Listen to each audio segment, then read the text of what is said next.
Belajar dari janda Sarpat. Dahulukan Tuhan supaya Tuhan bela engkau. Jangan pakai pikiranmu. Pikiran duniamu itu menghalangi Tuhan. Makanya tadi berubahlah oleh pembaharuan budimu. Supaya kamu dapat membedakan mana yang baik, mana yang benar dan yang sempurna.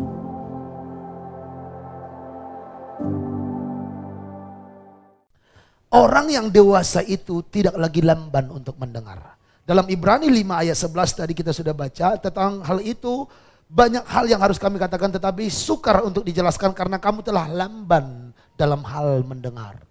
Jangan jadi Kristen yang lamban loh. Orang yang dewasa itu cepat. Matic, do you know Matic? Pak Gembala bila berkata kita harus mempersiapkan diri menjangkau jiwa. Kalau sudah mulai dewasa tidak lagi lamban mendengar, langsung 2 keliling. Langsung datang ke gereja berdoa. Ini berarti sudah mulai dewasa. Tetapi kalau yang lamban mendengar, sudah diajak datang kalian ibadah, tetap tidak mau dengar-dengaran. Ini lamban untuk mendengar, tidak dewasa. Jangan jadi Kristen yang berlamban-lamban. Yang berlambat-lambat. Saudara tahu yang berlambat-lambat? Siapa itu? Si Lot.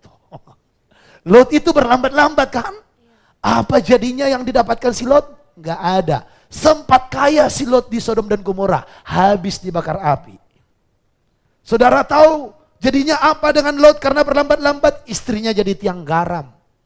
Jadi apa si Lot karena berlambat-lambat? Dia dia punya anak dari kedua putrinya. Bayangkan. Lahirlah keturunan Moab dan Amon. Jemaat yang ditolak Tuhan. Karena apa? Bilang kiri kanan, berlambat-lambat. Sudah dengar firman action. Amin. Sudah dengar untuk memberi menabur, masih berlambat-lambat. Wah, nggak dewasa. Nggak bisa. Tuhan berkata, kalau kamu sering berkata, masih kurang nih Pak, gimana caranya memberi? Tuhan berkata, ujilah aku. Apakah aku tidak akan memberikan kepadamu berkat sampai kamu berkelimpahan? Tuhan kalau bicara, dia bertanggung jawab. Tuhan kalau kasih perintah, dia bertanggung jawab. Amin. Amin. Amin. Haleluya. Haleluya. Jangan takut dengan kekurangan. Tuhan berkata, uji aku. Apakah aku tidak akan memberikan berkatku sampai kamu berkelimpahan? Saudara, selama ini coba perhatikan keadaanmu. Apa yang terjadi ketika saudara masih menahan milik Tuhan? Apakah jadi langsung kaya raya? Atau coba saudara dengarkan kesaksian orang yang mau belajar taat. Apakah mereka jadi miskin atau justru dibela Tuhan? Belajar dari janda Sarpat. Dahulukan Tuhan supaya Tuhan bela engkau. Jangan pakai pikiranmu. Amin. Pikiran duniamu itu menghalangi Tuhan. Makanya tadi berubahlah oleh pembaharuan budimu. Supaya kamu dapat membedakan mana yang baik, mana yang benar dan yang sempurna.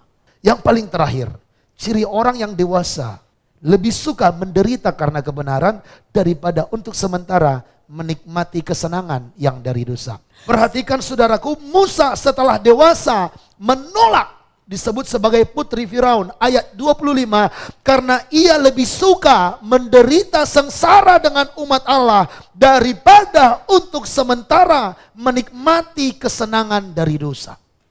Orang yang dewasa itu lebih memilih menderita pun gak apa-apa daripada bersenang-senang diterima orang, tetapi itu kenikmatan kesenangan karena dosa.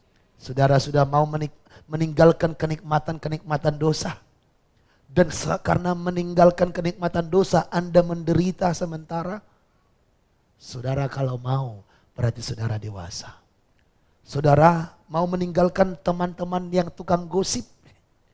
Lalu saudara dikucilkan, lalu saudara dihina karena kamu senangnya sekarang berdoa, beribadah. Ada waktu di Jumat malam biasanya minum-minum, saudara keluar pergi dari rumah untuk beribadah. Lalu saudara meninggalkan kenikmatan yang dari dosa. Lalu saudara beribadah, pulang dari ibadah. Wih sintua, pendeta. Dihina orang. Kalau saudara rela untuk itu, Anda sudah mulai dewasa. Saya harap jangan berhenti di tengah jalan.